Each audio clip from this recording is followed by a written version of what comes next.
Nagakuan pa idol, naga-blink-blink pa yung kulay. 2.6. Utang pa siya. Utang. 2.7 taga mula na 60 po. Ano yun siya dugso? At ang pares. Yan, mga idolan nato, mga isda dito sa Boulevard sa Masbate, idol.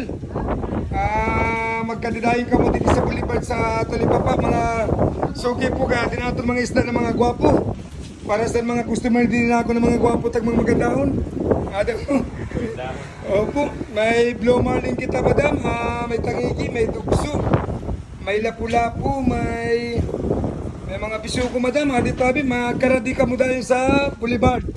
Kadi mga gwapo natin mga isda. Dahil mga maganda pati namang customer dito sa Boulevard.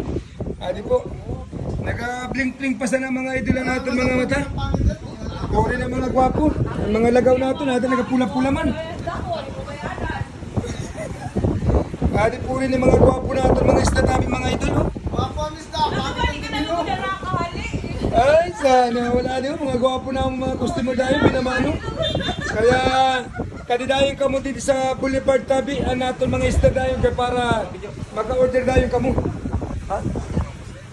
Kaya mga idol, pili na dahil ka mo sa natin isda dito sa natin mga fish vendor vlog sa natin sariwang na isda.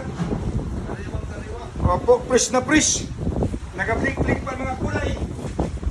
Kaya kadidayon ka mo dito sa Boulevard. Kung gusto niyo maka-isda dayo na manamit na isda. Tangigi, may tukso, may mamsa. Fresh na fresh.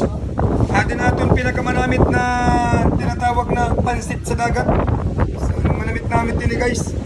Ada akong pansit sa dagat to.